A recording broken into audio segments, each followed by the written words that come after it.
Assalamualaikum warahmatullahi wabarakatuh. Sebelumnya, terima kasih kepada Himatika atas penyelenggaraan lomba karya tulis ilmiah mahasiswa ini tepatnya pada Pekan Raya Implikasi Matematika tahun 2022. Saya Kirana Arisanti Dewi dan rekan saya yang bernama Mulki Salahuddin Alayubi merupakan perwakilan kelas 3C yang mengikuti lomba karya ilmiah ini. Pada kesempatan kali ini, kami akan mempresentasikan mengenai karya tulis ilmiah yang telah kami garap, yaitu penelitian dengan judul Eksistensi Ilmuwan Muslim sebagai Role Model Generasi Milenial dalam Bermatematika di Era Digital. Simak baik-baik ya. Eksistensi ilmuwan muslim sebagai role model generasi milenial dalam bermatematika di era digital. Kata kunci pada karya tulis ilmiah ini yaitu ada ilmuwan, generasi milenial, dan juga digital. Generasi milenial merupakan cikal bakal keberlangsungan kehidupan berkebangsaan dan bernegara dalam rangka mewujudkan estafet kepemimpinan dan kebermanfaatan bagi setiap manusia. Pada setiap pendidikan tentunya kita perlu memiliki generasi yang akan bisa dididik dengan berbagai ilmu dan juga akhlak yang sangat-sangat kuat sehingga tercipta sebuah sifat kepemimpinan dan juga kebermanfaatan sehingga setiap manusia dapat merasakan kebermanfaatan yang telah dibangun dari pendidikan ini. Generasi yang kuat tentunya perlu dipupuk dengan pemikiran metakognitif yang logis dan naratif dengan metode gabungan yang telah disusun sedemikian rupa yang menghasilkan sebuah jalan baru yang lebih ekstremis dan dinamis dengan ombang-ambing pergerakan pemikiran yang sangat cepat. Generasi dinamis ini perlu diarahkan berdasarkan pengalaman dan bukti nyata dari role model yang telah terbukti menjadi generasi emas yang kuat baik dalam hal keagamaan maupun kematematikaan. Kita sebagai pendidik tentunya harus mempunyai suri tauladan. Nah, suri tauladan ini adalah orang-orang yang benar-benar berpengalaman dan juga sukses pada zamannya sehingga kita mempunyai sebuah referensi yang sangat-sangat detail dan juga kuat dan menciptakan generasi yang mungkin dapat menyamai keberhasilan dari generasi yang telah sukses tersebut.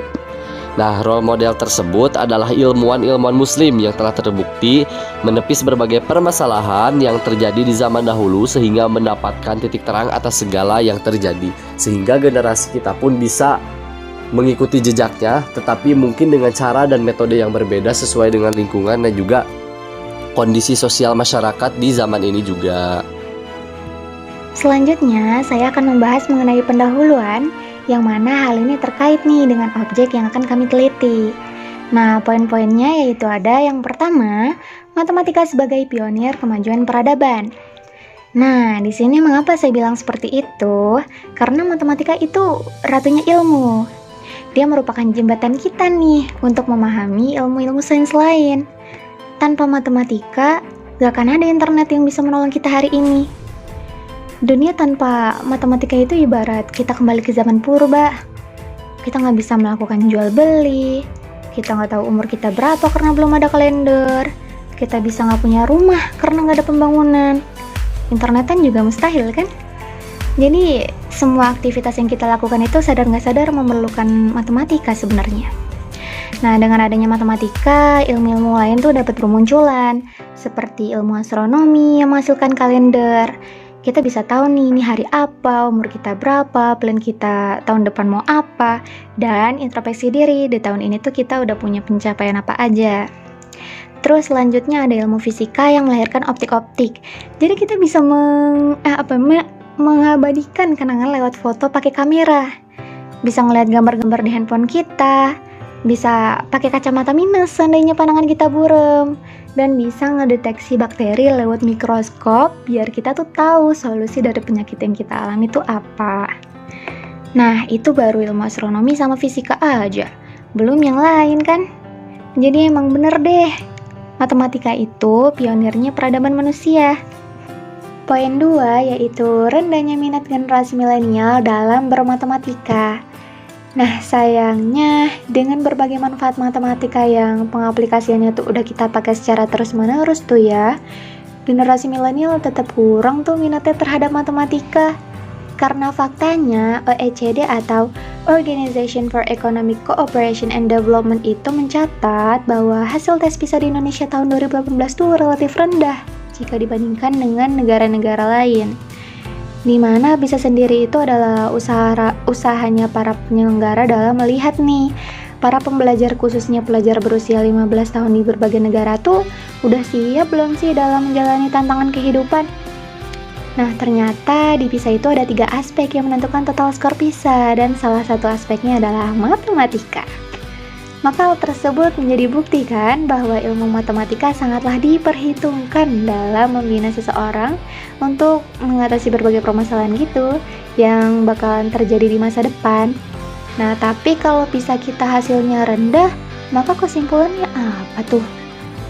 Ya berarti sebagian generasi milenial di Indonesia itu dirasa belum mampu menghadapi tantangan ke depan. Ada beberapa faktor yang menjadi pemicu hal tersebut. Mungkin ya, yakni bisa jadi karena adanya sejarah kegagalan akademik yang berulang-ulang, entah itu nilainya yang terus-menerus rendah dan gak ada kemajuan. Bisa juga karena lemahnya kemampuan berpikir abstrak, terus susah dalam membedakan simbol atau notasi matematika, atau bahkannya salah mindset dan kurangnya motivasi. Jadi solusinya kira-kira apa ya untuk naikin minat generasi milenial dalam bermatematika lagi? Maka kita akan lanjut ke poin 3. Oke, poin ketiga adalah hadirnya ilmuwan muslim sebagai solusi dalam meningkatkan motivasi bermatematika. Ya iya benar. Salah satu solusi dalam meningkatkan minat bermatematika tuh tidak lain dan tidak bukan ialah mengenalkan sejarah ilmuwan muslim, yang mana mereka tuh telah mengguncangkan dunia loh dengan karya-karyanya di bidang sains, tak terkecuali adalah matematika ya. Tentunya peran role model itu bukan hanya untuk dikagumin aja nih, karena kebanyakan dari generasi milenial tuh hanya berhenti di rasa kagum, yang kalau rasa kagum itu nggak diiringin oleh tindakan tuh akan berujung pada pembenaran bahwa mereka tuh nggak akan bisa tuh menjadi seperti itu. Nah, hal tersebut sangatlah keliru. Karena keahlian itu adalah hasil pilihan, latihan, dan pengulangan yang telah kita lakukan sebagai rasa ketertarikan nih untuk menjadi seperti panutan yang udah kita pilih gitu. Nah, dengan mengikuti alur kebiasaan para ilmuwan muslim, bukan hal yang tidak mungkin apabila sosok seperti Al-Battani, Al-Biruni, Al-Khawarizmi, Al-Jazari, Al-Farabi, Al-Kindi, Ar-Razi, Al-Haytham, Ibnu Haytham, Ibnu Sina, Ibnu Rushd, Jabir bin Hayyan, Sadid bin Qurrah, dan ilmuwan muslim lainnya itu terlahir kembali di masa yang berbeda dengan lebih kekinian ya, mengikuti perkembangan zaman. Nah, generasi milenial itu diharapkan dapat memberi kontribusi-kontribusi seperti para ilmuwan muslim terdahulu lakukan, kayak optimisme, bekerja keras, berani, dan tidak mudah menyerah merupakan cara agar tujuan tersebut tercapai. Dengan memaksimalkan dan memanfaatkan perkembangan teknologi di abad ini nih, generasi milenial dapat lebih kreatif dalam memadukan metode-metode pembelajaran yang ada dengan melihat sejarah ilmuwan muslim terdahulu dan melebarkan pandangan bahwa kesempatan untuk berkembang di era digital tuh sangat banyak loh.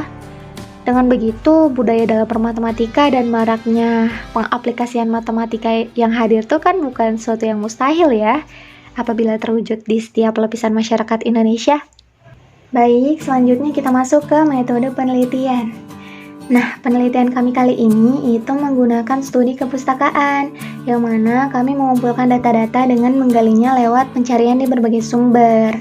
Sumber yang menjadi rujukan tuh diantaranya deh adalah buku-buku yang telah kami pinjam di perpus, ada literatur seperti jurnal-jurnal yang telah kami temui di internet, catatan, serta berbagai laporan yang berkaitan dengan masalah yang mau kami pecahkan atau yang mau kita bahas.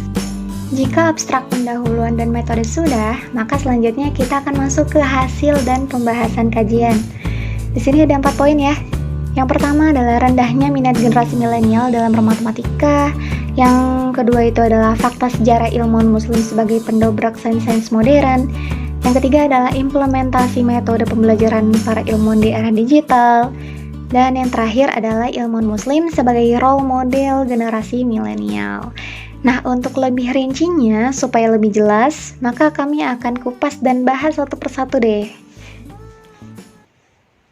Poin A yaitu rendahnya minat generasi milenial dalam bermatematika. Nah, matematika itu tergolong ilmu dengan kategori abstrak ya, di mana objek yang kita pelajari itu sifatnya nggak nyata, karena menggunakan bahasa simbol gitu yang beragam. Nah, dengan begitu, seseorang yang emang belum terbiasa berpikir secara nggak nyata tuh akan ngalamin kesulitan gitu dalam memahami, termasuk generasi milenial.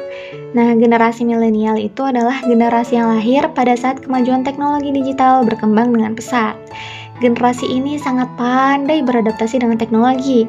Mereka cenderung ingin memanfaatkan informasi itu dengan segera gitu, sehingga kurang mentoleransi nih sesuatu yang lambat. Mereka mudah multitasking, lebih menyukai gambar daripada teks. Itu menurut Mardianto 2019 dalam Ariska Effendi, Clara Fatimah, Dwi Parinata, dan Martama Ulfa di 2021. Nah, hal ini tuh ternyata didukung dengan hasil survei PISA. Nah, PISA yang tadi loh, yang pada tahun 2018 itu menyatakan bahwa Indonesia berada di posisi yang cukup memprihatinkan. Dalam keterampilan membaca, Indonesia itu berada di peringkat 72 dari 77 negara. Untuk nilai matematikanya itu berada di 72, ranking 72 dari 78 negara. Sedangkan nilai sainsnya itu berada di urutan ke-70 dari 78 negara yang terlibat. Hal tersebut itu menunjukkan bahwa prestasi pendidikan di Indonesia itu nggak terkecuali untuk matematika ya, itu masih sangat kurang. Nah, statement ini sejalan dengan rendahnya minat belajar matematika oleh generasi milenial di era digital saat ini. Rendah nih minatnya. Nah, kita memerlukan sistem yang menunjukkan sebuah role model nih bagi anak agar mindset tersebut tuh dapat berubah secara berkala dan intensif. Masuk ke poin B, yaitu fakta sejarah ilmuwan muslim sebagai pendobrak sains-sains modern. Nah, di masa kejayaan Islam atau disebut The Golden Age of Islam, umat Islam telah membentuk peradaban gemilang dengan banyak memberikan kontribusi dalam memunculkan ilmu-ilmu pengetahuan yang berkembang pesat. Para intelektual muslim telah melahirkan karya besar di berbagai bidang keilmuan. Nah, bahkan hal tersebut tuh menjadi pemantik bagi gerakan pencerahan Renaissance di barat, yang efek kemajuannya intens kan hingga kini. Nah, beberapa cendekiawan muslim yang nama-nama mereka telah tercatat dengan tinta emas karena mewariskan beragam dasar ilmu pengetahuan itu antara lain Al-Khawarizmi, Al-Batani, Al-Biruni, Ibnu Hitam, dan Abu Wafa. Nah, kita masuk ke Al-Khawarizmi dulu ya. Menurut catatan sejarah, beberapa karya yang ditinggalkan oleh Al-Khawarizmi itu sangat banyak. Entah itu di bidang sains, matematika gitu ya terutamanya. Nah, kitab berjudul Al-Mukhtasar fi Hisab Aljabar Muqabalah itu pemiliknya menjadi kitab aljabar yang monumental. Beliau memberikan sumbangsih kepada dunia dengan penemuannya yaitu bilangan 0. Beliau juga menjadi penemu teori algoritma ya, yang hingga sekarang pengaplikasiannya telah dipakai kan secara luas di bidang teknologi informasi. Penemuan beliau telah mencetak sejarah dunia. Oleh karena itu, nama beliau hingga kini tetap dihormati oleh bangsa-bangsa Eropa. Nah, yang kedua ada Al-Batani. Nah, Al-Batani itu banyak ya buah pemikirannya ya, yang menjadi referensi dan penemuan mutakhir sampai saat ini. Beberapa penemuan penting tersebut itu seputar bidang matematika, terus juga ada astronomi. Bahkan, ia dianggap sebagai orang yang pertama menemukan jumlah hari dalam setahun. Terus ada ilmu falak dan semacamnya. Wow, Masya Allah. Di antara penemuan sainsnya itu adalah menemukan jumlah hari kan yang tadi, yang mana itu adalah hasil jerih payahnya selama 42 tahun. Beliau itu melakukan penelitiannya itu sejak masa muda ya di Roko, Suriah. Nah, di dalam bidang matematika, Al-Batani juga menemukan sejumlah teori persamaan trigonometri. Nah, selain itu, Al-Batani menggunakan gagasan Al-Mawarzi tentang tangan dan pengembangan persamaan-persamaan untuk menghitung tangan kotangan gitu. Beliau tanganin, wow.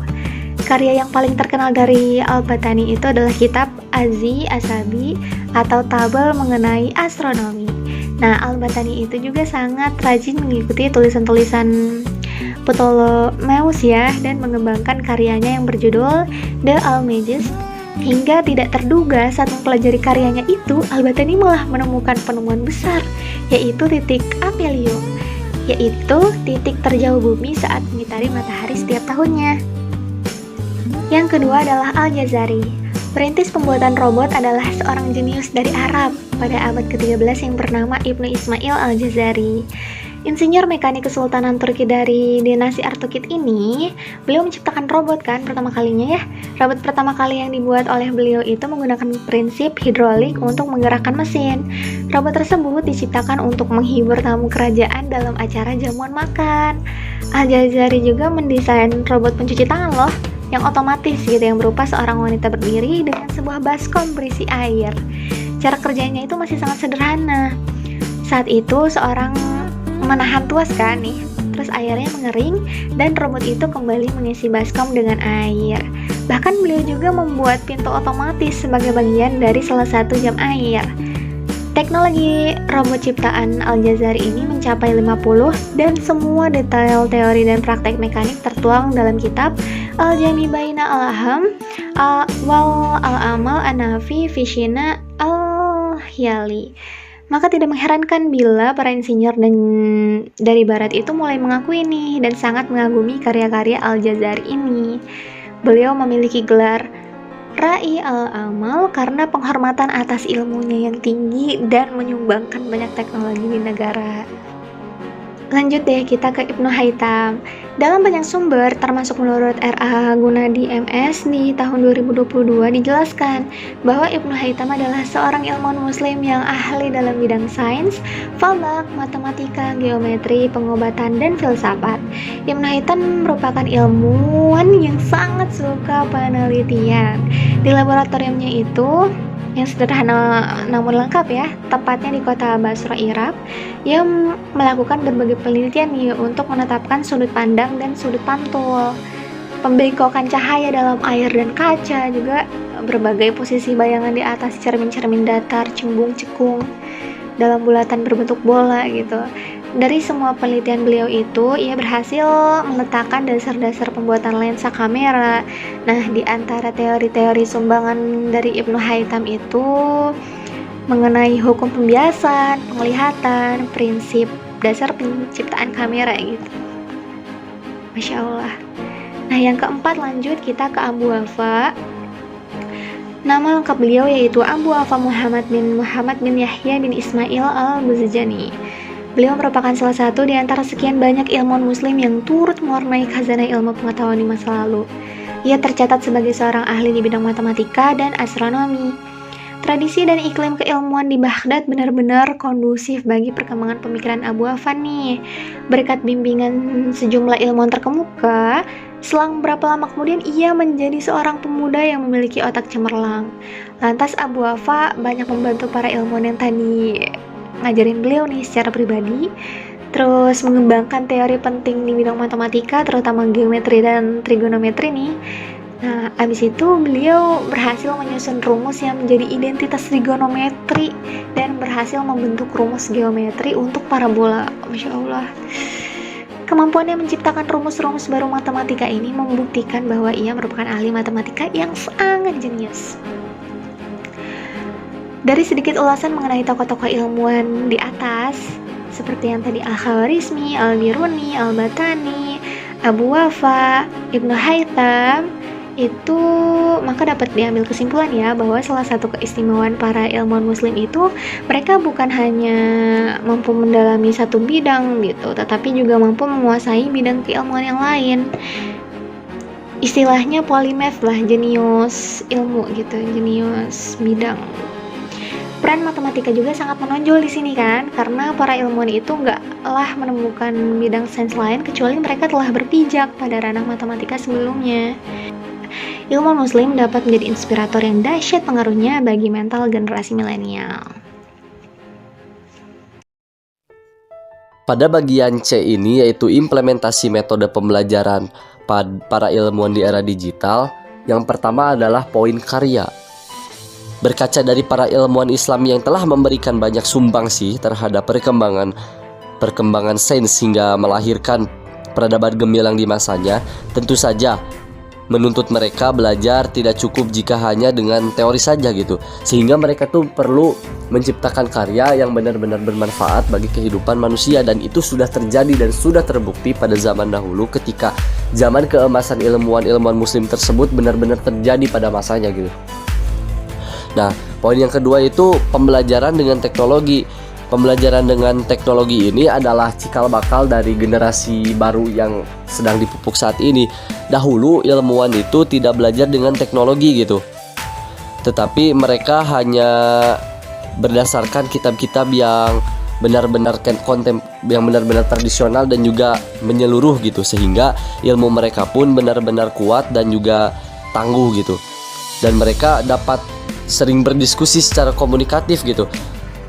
Pada zaman sekarang juga seperti itu, namun dengan pembelajaran yang lebih berbasis dengan teknologi, kita bisa mengembangkan caranya yaitu berdiskusi dan komunikasi dengan telekomunikasi, yaitu komunikasi secara jarak jauh, sehingga kita bisa memanfaatkan berbagai peluang dan juga menepis beberapa kekurangan yang terjadi ketika kita berkomunikasi secara langsung. Nah, para ilmuwan muslim terlebih dahulu tuh waktu itu mereka belajar pada orang yang lebih paham pada bidangnya dan juga dari buku-buku di perpustakaan, sehingga perpustakaan terbesar pada masa itu yang bernama Baitul Hikmah, yaitu poin ketiga, Baitul Hikmah benar-benar menjadi sebuah perpustakaan yang sangat-sangat besar dan juga menyeluruh, sehingga banyak ilmuwan muslim yang cerdas-cerdas datang ke Baitul Hikmah untuk membaca sebuah buku yang benar-benar kuat gitu. Nah, dengan adanya Baitul Hikmah ini, para ilmuwan muslim mendapatkan sebagai sumber pengetahuan gitu, sumber pengetahuan yang sangat-sangat banyak dari Baitul Hikmah, baik dari buku, jurnal, ataupun apapun penemuan yang telah digariskan oleh ilmuwan sebelumnya ada di Baitul Hikmah. Sehingga konsumsi ilmuwan muslim di keseharian mereka gitu, mereka membaca, memahami, lalu pada puncaknya mereka menciptakan sebuah karya gitu. Balik lagi ke poin 1, menciptakan sebuah karya dengan berbagai buku-buku referensi yang telah mereka baca di Baitul Hikmah. Mereka lalu menciptakan sebuah karya yang sangat-sangat bisa bermanfaat bagi setiap orang. Nah, ketika kita melihat pandangan bahwa dahulu ilmuwan muslim menciptakan sebuah karya yaitu berupa rumus seperti yang kita tahu ya, menciptakan sebuah buku yang dikarang oleh mereka langsung gitu. Nah, kita juga sebagai generasi milenial, kita bisa menciptakan sebuah aplikasi terbarukan yang kita pelajari terlebih dahulu sebelumnya di ilmuwan dahulu gitu. Dengan buku-buku dan referensi ilmuwan dahulu yang sangat-sangat lengkap, kita bisa menciptakan pemikiran yang baru dan juga menciptakan aplikasi yang baru, aplikasi terbarukan gitu. Sehingga kita sangat relevan dan juga relate terhadap kondisi sosial masyarakat di zaman ini, yaitu dengan menggunakan teknologi, dengan menggunakan aplikasi terbarukan seperti itu. Pada poin ilmuwan muslim sebagai role model generasi milenial, nah pada poin ini itu kita menekankan bahwa saja kita perlu menemukan sebuah figur dalam bermatematika, sehingga bermatematika itu akan menjadi budaya dan akan menciptakan sebuah karya sesuai apa yang kita miliki dan juga kita mampu dan juga kita mau, supaya dapat menciptakan sebuah manfaat yang besar bagi setiap umat pada zaman ini. Figur bermatematika ini tentunya sangat penting ya, karena mereka akan memunculkan sebuah karya gitu. Kita dengan figur matematika yang ilmuwan muslim tadi, kita bisa menciptakan sebuah karya seperti mereka, tetapi dengan teknologi dan juga basis yang berbeda dengan mereka, tetapi tujuannya sama, yaitu menjalin kebermanfaatan setiap umat gitu. Dan kita perlu bermimpi untuk mendapatkan itu, bermimpi dan juga berusaha, sehingga aplikasi yang telah kita rancang sebelumnya seperti aplikasi terbarukan ya, ada beberapa aplikasi kategori gitu, seperti WhatsApp, seperti YouTube, lalu Kakao Talk, WeChat, itu kan aplikasi chat yang sangat-sangat berguna untuk berkomunikasi dan bersilaturahmi ya. Sehingga kita juga bisa mengembangkan hal-hal lain, aplikasi lain yang bersifat education application gitu. Sehingga banyak orang yang dapat tertarik terhadap matematika dengan menggunakan aplikasi dan aplikasi yang berwujudkan edukasi ini. Nah, lalu ada juga game gitu. Game pastinya perlu dikembangkan, tetapi dengan tanda kutip ya, game dalam edukasi, sehingga ada kemenarikan dalam sebuah pembelajaran, dan juga dengan game ini supaya anak-anak tuh banyak tertarik dengan pendidikan game gitu. Matematika menjadi lebih fun, menjadi lebih seru, sehingga anak-anak menjadi ingin belajar matematika. Dan generasi milenial ini tentunya sangat relevan dengan game-game ini, karena kan pada kasusnya kali ini banyak anak yang sangat-sangat kecanduan game ya. Nah, kita harus menciptakan game yang tidak adiktif dan aditif terhadap sebuah game yang tidak bermanfaat, tetapi kita harus menciptakan sebuah game yang membuat anak tuh adiktif dan aditif, tetapi basisnya adalah pendidikan gitu. Karena kita juga harus mencocokkan dengan kultur value yang telah ada pada masyarakat ini, sehingga harus terus menjadi kebermanfaatan bagi setiap manusia. Kesimpulan pada karya tulis ilmiah ini, berdasarkan uraian di atas ya, kita dapat menyimpulkan bahwa setiap konsep bermatematika perlu ditandai sebagai hal yang sangat penting dan kritis dengan berbagai pertimbangan kognitif logis berdasarkan riset dan penelitian yang tepat, agar senantiasa dapat menghasilkan sebuah progres yang signifikan dalam budaya matematika yang khas gitu.